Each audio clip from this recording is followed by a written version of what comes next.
नमस्कार, TV9 मराठीमध्ये आपल्या सगळ्यांचं स्वागत। मी निखिला। महत्त्वाची बातमी, तडस कुटुंबावर सून पूजा तडस यांनी गंभीर आरोप केले। पूजा तडस वर्ध्यामधून रामदास तडस यांच्या विरोधामध्ये निवडणुकीच्या रिंगणामध्ये अपक्ष म्हणून उतरले आहेत। मुलाला बलात्काराच्या आरोपातून वाचवण्यासाठी माझे लग्न लावण्यात आलं असा गंभीर आरोप पूजा तडस यांनी केलाय।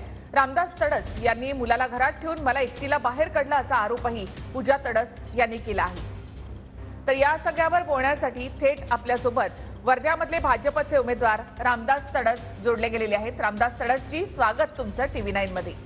तुमच्या सुनेनं तुमच्यावर गंभीर आरोप केलेत, अत्याचाराचे आरोप देखील त्यांनी केलेले आहेत, तर त्यावर तुमचं काय स्पष्टीकरण? 2020 मध्ये पूजा आणि पंकजचं लग्न झालं। ते लग्न त्यांनी परस्पर केलं। त्यावेळेस पूजाच्या घरचे कुटुंब सर्व, जावाई, आई वडील सर्व ते आमच्या कुटुंबाला काहीच माहिती नव्हती। त्यानंतर त्यांनी एक फ्लॅट घेतला वर्धेला। दोघी चांगले राहायला लागले, चांगलं एकमेकाला समजून घ्यायला लागले। पण त्यानंतर मात्र काही समाजकंटक होते ज्यांनी पूजाला हाताशी धरून ब्लॅकमेलिंग करण्याचा प्रयत्न केला आणि पैशाची मागणी तुझ्या सासऱ्याला कर असं ब्लॅकमेलिंग केलं। आणि त्यावेळेस ती एक कॅसेट होती, ते कॅसेट बोलण्याची पंकजच्या हाती लागली आणि त्यानंतर त्यांचं आपसात वाद निर्माण झाला।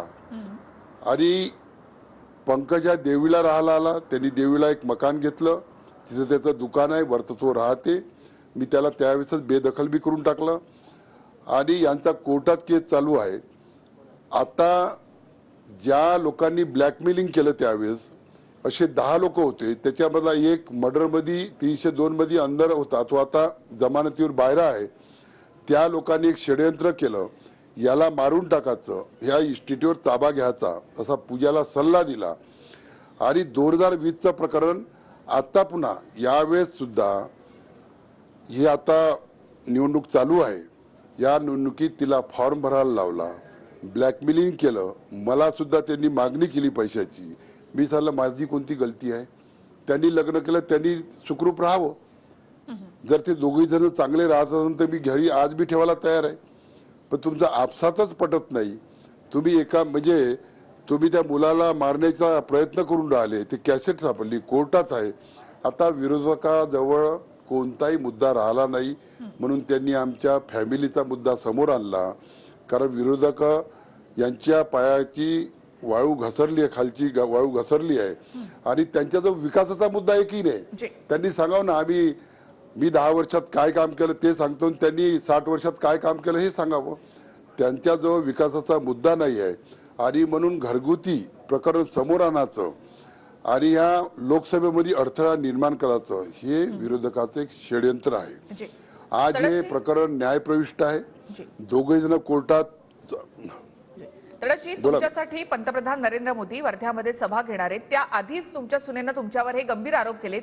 उलट सासरा विरुद्ध सून अशी लढत सुद्धा वर्धा मतदारसंघामध्ये होणार आहे। तुम्ही म्हणता की विरोधकांचं हे षडयंत्र आहे, कोणावर तुमचा रोख आहे? विरोधकाचं षडयंत्र नसतं। सुषमा अंधारेंनी, जे आमची विरोधक आहे, त्यांनी पत्रकार परिषद घ्यायला कशाला लावली असती? आणि हे होणार होतं मलाही माहित होतं, कारण यांची मागणी वाढतच चालली होती। मी त्यांना सक्त मनाई केली का माझ्याजवळ 5 पैसे नाही, मी पैसा देणार नाही। माझ्या या प्रकरणात दोष कोणता आहे सांगा?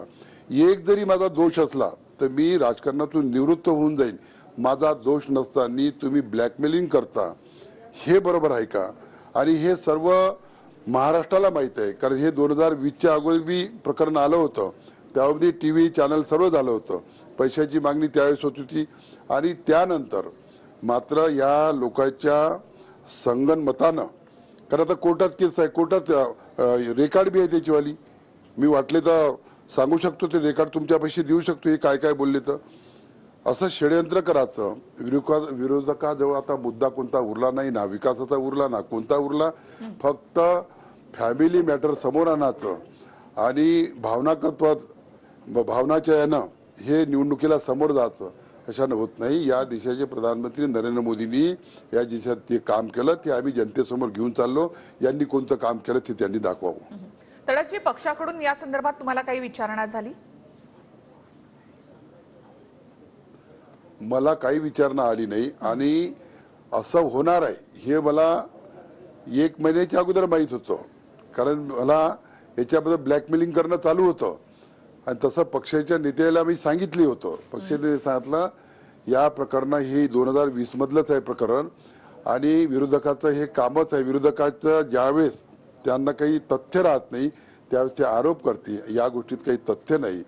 ज्यांनी नगरपालिका लढवली नाही ते एकदम लोकसभा लढायच्या याच्यात कोणाच्यामुळे झाले? विरोधकांनाच तयार केलं ना. जी, धन्यवाद तडसजी, तुम्ही तुमची बाजू या ठिकाणी मांडलीत, जे स्पष्टीकरण दिलं त्याबद्दल. तर वर्ध्यामधले भाजपचे उमेदवार आहेत रामदास तडस आणि त्यांनी आपली बाजू या ठिकाणी मांडलेली आहे.